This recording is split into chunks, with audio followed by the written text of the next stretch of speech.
this trap card that has the effect when activated, where it can build a defense visit. This card has 0 attack points and 3000 defense. Unlike other trap cards that turn into monsters, the only restriction of this card is that it cannot attack, so no sword and shield gimmick plays. Metal Reflex Line was a simple but highly effective one for its time. The card was released back in 2008 during the dominant era of Dark Armed Dragon.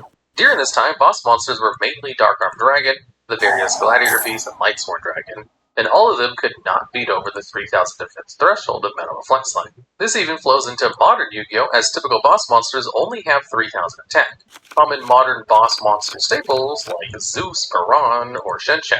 However, the reason why Metal Reflex Line hasn't seen more usage and is only at the number 10 spot is due to the lack of effect protection of the card. Metal Reflex Line has no protection from card effects, and with the ever-expanding list of negates and targeted destruction effects in Yu-Gi-Oh!, Metal Reflex Line doesn't stand a chance, even during the time when it was released. Additionally, Metal Reflex Line is still treated as a trap card, so it can easily be destroyed by spell trap card removal like a simple MST. Although in later years, the card did receive an upgrade with an extract monster called Egyptian Gods Line. This fusion monster not only has a matching offense to its defense of Metal Reflex Line at 3000, but also couldn't be destroyed by battle, could be used as 3 tributes for a tribute summon, and had a taunting effect for your opponent's cards. Metal Reflex Line saw usage as a great wall to block attacks, although it was easy to destroy artifacts, and is kind of only the number 10 as a legacy spot. There's a lot of other better cards that probably could have taken its spot, like any of the Elfwitch trap monsters or even Shadow Schism, but I like to put really old cards in the number 10 spot just to have an excuse to talk about older cards. And at number 9, we have Bad Reaction to Smoke. This is a trap card that has the effect that any life point gain that your opponent receives has the opposite effect, and that your opponent takes the same amount of damage instead. Bad Reaction is a unique card, to say the least, as it's one of the few cards that changes a core mechanic of Yu-Gi-Oh! Because it targets specifically your opponent's ability to gain life points. However, partners for Fucule here effect as Bad Reaction, so it's not entirely a one-off card. But regardless, Bad Reaction is quite the unique card. Bad Reaction really only seems to play in Nurse Burn type decks because of the nature of how the card works. The Nurse Burn deck types are based around the concept of letting your opponent gain as much life points as possible while under the effects of Bad Reaction or Dark Lord Nurse. So, these decks would use cards like Gift Card, Try and Guess, and the Paths of Destiny that'll let your opponent gain 2,000 to 3,000 life points from a single card. Then, by running just 3 copies of any of these cards under the effects of Bad Reaction to Samochi, you can easily deal over 8,000 damage in one turn, resulting in an OTK before your opponent gets a chance to enter their first main phase. The Nurse Burn deck type has some competitive usage in early 2014 to 2017, and has even multiple top 5 finishes throughout the years. However, with best of 3 formats and the side deck being the strongest it's ever been, Nurse Burn decks can easily be countered after game 1 with an abundance of side deck cards that can be added to destroy back row. But in best-of-1 formats like Master Duel, Nurse Burn decks shine, as you don't need to worry about it game 2. And at number 8, we have the classic Call of the Haunted. An ancient relic of old Yu-Gi-Oh!, Call of the Haunted is the much weaker version of the classic Monster Reborn. The effect allows you to target one monster in your graveyard and special summon it back to the field in attack position. The downside to the card is that if Call of the Haunted is destroyed, then the special summon monster goes with it. Call of the Haunted has been a staple for a long time in old-school Yu-Gi-Oh! There were very few cards that could even revive monsters from the graveyard at the time. In the early days, the only other card was really Monster Reborn. However, times have changed drastically since then. Since Call of the Haunted's prime, there have been released a number of cards that can revive monsters from the graveyard. Typically, these cards are archetype-specific cards or have their own set of drawbacks, like Oasis of the Dragon Souls. However, Call of the Haunted is one of the few cards that is out of the ordinary in that it's almost completely generic and can be used with pretty much any deck. In modern Yu-Gi-Oh!, there are a lot of trap cards that can special summon monsters from the graveyard, like World Legacy Secret, Back to the Front, and the Deep Grave. However, in terms of trap cards that can revive monsters, Call of the Haunted is one of the best. Now, the issue with Call of the Haunted, despite its really good effect, is that spell cards that can bring back monsters are just in a different class than Call of the Haunted. A lot of the time, Call of the Haunted is compared to Monster Reborn, which is a spell card that has the same effect, basically, but only for your own graveyard. But the two cards are in completely different leagues. Spell cards that can bring monsters back are an entirely different story because of how easy they are to activate, which is why you see cards like Monster Reborn in competitive play, and not really any of the trap card equivalents. It also doesn't help that in the current meta, there isn't really a place for Call of the Haunted. With the abundance of cards that can do what Call of the Haunted does, the slow nature of the card, Call of the Haunted is just sadly too slow for modern Yu-Gi-Oh!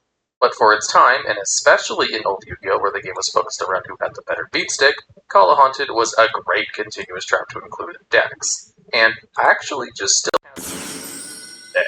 And at number 7, we have Crackdown. This card targets one face-up monster your opponent controls and lets you take control of it. While in control of your opponent's monster, it can't attack or activate its effects. Then, once the monster leaves the field, Crackdown sends itself to the grave. Crackdown is a relatively new card that has seen quite a lot of usage since its debut back in 2015. Taking control of one of your opponent's monsters has been, and still is, a highly effective way to dismantle your opponent's field. Once you're in control, Crackdown doesn't specify the monster can't be used to tribute or extra deck summon, meaning it can be a great combo starter. For example, if your opponent ends their turn with an unicorn on the field while your Crackdown face down, on your turn, you can activate Crackdown to steal the unicorn, and then use your normal summon. From there, you can link summon a link 4 monster like Axis Go Talker by using your opponent's link 3 monster as well as your normal summon monster and attack for huge damage. Also, if you steal your opponent's Mirror Jade, the Ice Blade Dragon, and use it as a material for something, or get rid of it in some other way, it won't trigger its floating effect, because it specifically has to be removed by an opponent's card effect, which doesn't apply if you control the card. So Crackdown is a good card. However, because it can't be played from the hand, Crackdown doesn't see much play outside of trap-heavy decks like Subterra Control.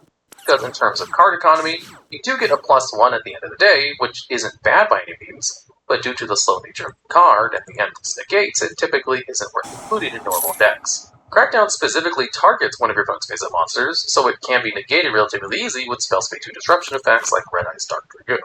But if your opponent uses a negate on Crackdown, it might free the chance for you to use other cards with your opponent's negates used up, or you could bait a negate to then use Crackdown on their monster for a summon, or just keep your opponent's hands off their monsters. Basically, the card effect is so good that your opponent will want to definitely. And at number 6, we have Phantom Knight's Fogblade. This continued trap card targets one effect monster in the field and essentially makes the monster a ghost. Fogblade negates the monster's effects, prevents it from attacking, and monsters cannot target the affected monster with attacks. And it has the self-cleaning effect that most continuous trap targets have, that being when the monster leaves the field, Fogblade destroys itself. There is also another effect that allows you to banish Fogblade to special summon one Phantom Knight's monster from the graveyard. Fogblade is the more accessible version of the classic continuous traps that lock down an opponent's monster, like Fiendish Chain or Shadow Spell. And what really pushed it above the other cards was that it's part of the Phantom Knights engine. This engine utilizes Phantom Knights of Silent Boots, as it was an easy special summon since all you needed was to control another Phantom Knights monster. It could also banish itself to search a Phantom Knight spell or trap to your hand. But, even without the search effect, the engine could make some great plays. With another level 3 monster, you could XC summon Phantom Knights of Breaksword, which can detach one material to destroy one card you control and one card your opponent controls. In the combo, Breaksword would target itself as the target for your own destruction. Then, when Breaksword was destroyed, you could special summon 2 same level Phantom Knight monsters at the same level and increase the levels by 1 to level 4, so that you could then XC summon again and make a strong rank 4, like Raiders Knight into an Arc Rebellion XC's Dragon. Or, if you don't feel like going down the XC's route, you can special summon Phantom Knights of Rusty Pardish that allows you to send a Phantom Knights monster from your deck to the graveyard to set a Phantom Knight spell trap directly from your deck. How it keeps going, if you special summon a Dark XC's monster to where Rusty Pardish points to, you can destroy one card in the field. Fogblade essentially removes the targeted card out of the game while it's on the field. As such, your opponent typically is forced to use their negate on Fogblade to keep the targeted monster healthy. An interesting interaction is that Fogblade can also be used on your own monster to stall out the game, as Fogblade makes the target monster not be able to be targeted for attacks, as well as not allowing you to attack directly, so it just completely stops all battles unless they're able to get rid of Fogblade. At first glance, Fogblade seems to be a Phantom Knights archetype-specific card, but that's far from the case. Since its release in early 2016, Fogblade has seen constant usage as a common staple of the Phantom Knights engine. But you do also need to have removal for Fogblade or gating, or you'll be stuck with a monster that you can't attack that completely stalls you out from attacking your opponent directly. And at number 5, we have Rivalry of the Warlords, another older card in this list that has the effect that each player can only control one type of monster, and all other monsters they control with different types must be sent to the graveyard. So when Rivalry is activated, you and your opponent get to choose which type of monster remains on the field and which gets sent to the graveyard. Rivalry of the Warlords is a great classic example of a floodgate, as it locks your opponent's moves because once activated, your opponent is stuck with whatever they have on the field. Rivalry has been a popular card in mono-type decks, like Sword Soul and Wyverns and Zombies. In addition to Rivalry, there are other cards, like the BLD1, Goes in Match, that have similar restriction effects that focus on having a single type or attribute on the field. Goes in Match limits the number of monsters with different attributes, while There Can Be Only One only allows for one type of monster to be on each side of the field. And since they're also similar and move around the meta, which one is the most amount to play, basically all 3 of these cards are at this spot on the list. It's also worth noting that both you and your opponent can't use monsters in the field as materials to summon another monster of a different typing. While Rivalry of Warlords and Gozen Match are active, common plays such as Christian Hunky Fibrax, Mega Phantomies, and Rorodon become locked off for both you and your opponent.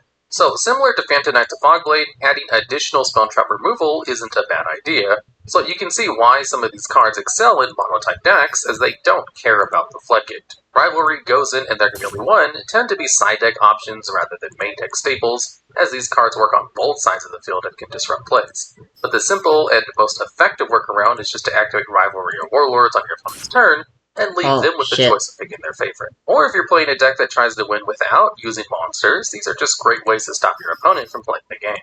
And at number 4, we have Skill Drain. At the cost of 1,000 life points to activate, Skill Drain negates the effects of all face-up monsters while they're on the field. With this simple but really strong effect, Skill Drain is one of the best floodgates in the game, as negating all monster effects on the field is one of the best ways to shut down your opponent's plays. Skill Drain is without a doubt a strong card, and has seen time on the Forbidden Limit list because of it. Nowadays, it's unlimited in the TCG. Skill Drain was initially placed on the ban list alongside Vanity's Emptiness when Cleaveforts and Burning Abyss decks were the top meta decks of the time. Skill Drain and Cleavefort synergize alarmingly well, as Cleavefort's monsters focus on pendulum summoning, and when they were normal summoned to the field, their level and attack points got reduced. So with Skill Drain, their original base attack and level would return to normal. Then with their boss monster, a block of 4 towers, a 3,000 point Goliath that was unaffected by all cards lower than its level, including spell and trap cards, and lowered the attack of all your opponent's special monsters by 500 points to make it harder to beat over. So you can kind of see why the combo of towers and Skill Drain would be lethal. A 3,000 point unaffected boss monster that lowers your opponent's monster's attack, and they have to get rid of it. On top of that, other competing meta decks like Shaddolls and Necrons got entirely shut down hard by Skill Drain. So Konami had to set it on the Forbidden Limit list, but recently it's come off that list. Even in modern Yu-Gi-Oh!, the majority of Yu-Gi-Oh! Decks rely on monster effects to essentially play the game. And with preventing it, most decks get shut down. And with most destruction effects coming from monsters, decks have historically had to run forms of spell trap card removal that backward cards just to counter cards like Skill Drain. Although Skill Drain lately has been associated with Eldritch decks in recent times, as most floodgates have. Skill Drain can be used in a bunch of other decks, but sees exceptional use in decks that have boss monsters that are unaffected by cards like Cosmos and Raid Raptor, to name a few. Although just be careful, if you activate Skill Drain before the immune monster hits the field, it hits the field with its effects negated. And at number 3, we have the devastating Floodgate Imperial Order, which is the only card in Yu-Gi-Oh's history to be eroded and still move back to the Forbidden Limit. Imperial Order's effect is that while face-up on the field, you can negate all spell effects that are on the field, and once per turn during the standby phase, there's a maintenance cost of 700 life points that you have to pay, or you have to destroy Imperial Order. Now, there are technically 2 versions of Imperial Order, the original and the updated version, and we'll get into that in just a second. Imperial Order is quite the unbalanced card, to say the least. With a low maintenance cost to keep on the field at 700 life points, shutting down one of the most used types of cards in the game is quite the strong effect, especially when you get a free negate right off the bat when you first activate it. Now, I just mentioned that there are 2 versions of Imperial Order, so let's have a bit of a history lesson. See, when Imperial Order first came out, the effect was a little bit different. You only had to pay 700 life points on each of your standby phases, and it was an optional cost, which meant Imperial Order could destroy itself, allowing you to play whatever spell cards you wanted, so checks. This version of Imperial Order was so strong that it was initially limited back in 2001, and eventually moved to the Forbidden List in 2004 when the official Forbidden List was created. And once it was on the Forbidden List, it stayed there until 2017, a full 13 years later until the card got rewritten. The new effect was that it was mandatory to pay the maintenance cost, as well as you had to pay the cost to both yours and your opponent's standby phases. This distinction of allowing the choice to destroy Imperial Order versus it being mandatory is that you have to get rid of Imperial Order if you or your opponent wanted to use spells, rather than it destroying itself. The challenge was to find some other form of backrow destruction that doesn't use spell cards to destroy Imperial Order, like Nightmare Phoenix or Artifact Sanctum, if you plan to use spell cards on your turn. Imperial Order did come off the Forbidden List and was limited to see how the new changes would play out. But as you can expect, Imperial Order was picked back up almost immediately by players because even if you didn't keep it on the field, it was a free spell negate for a whole turn, and had to be sent back to the Forbidden List. Especially since there are a couple of decks that could avoid using spell cards, like Eldritch being a prime example. What makes Imperial Order such a terrifying card too is with side decks. By adding an Imperial Order from the side deck, you can shut down most popular spell-reliant meta decks like Fleur-de-Lis or Invoked if your opponent doesn't have a counter ready for it.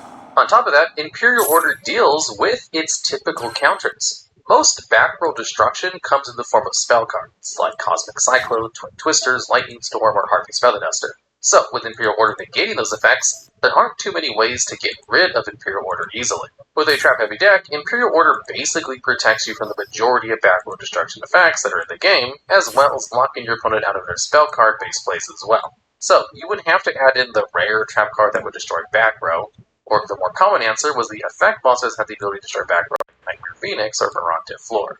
But players can take that into account and include a bunch of different monster effect negations like Breakthrough Skill or Infinite Impermanent. And before we move on to the next spot, it's worth mentioning Anti-Spell Fragrance. This card simply makes it so spell cards have to be set for a turn before you can use them, and kind of gives spell cards a trap card-like restriction. And even though it doesn't permanently turn off spell cards like Imperial Order does, it is used in place of it after it was banned, and was even used alongside of it when it wasn't. And for a lot of the same reasons, people played Imperial Order. And since they're both so similar, it's basically grouped together with Imperial Order, even if it's nowhere near as strong.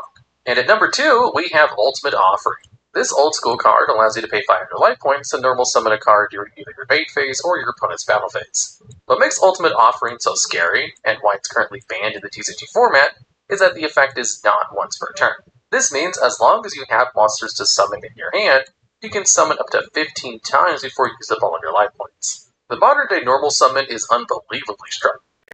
And a card, old or new, that can let you normal summon even just one more time is one of the best things to include in decks.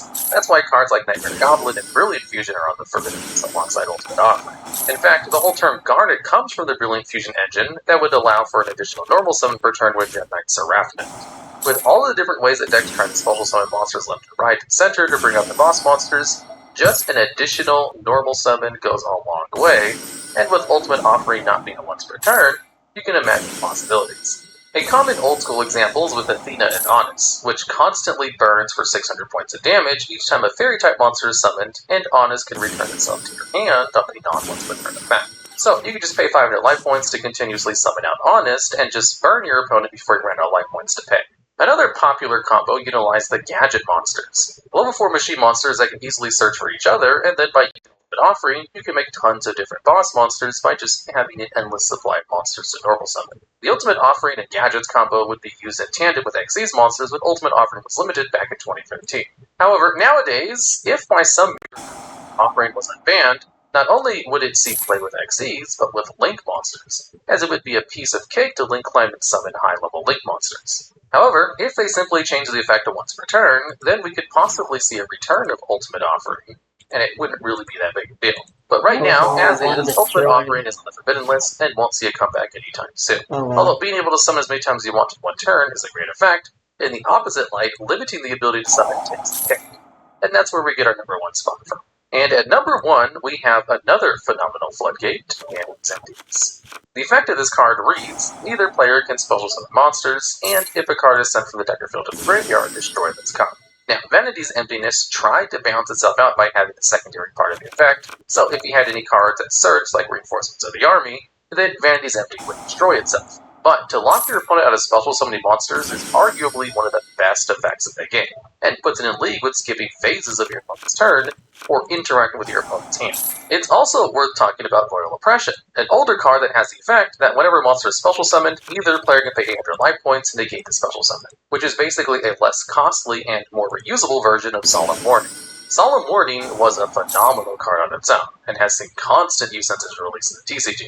Like Vanity's Emptiness, Royal Oppression is meant to have the downside that both players suffer from the effects of the card. But like Vanity's, Royal Oppression can be used on your opponent's turn after you've already built a strong board, so you don't have to worry about your opponent using the effects of the card. To so easily restrict your opponent's special summons becomes invaluable when it's not a monster effect, because monsters take up resources to bring out. Man, why do I keep drawing God of Prosperity with while fucking trap cards take up less resources and Altice? can only be destroyed by card effects.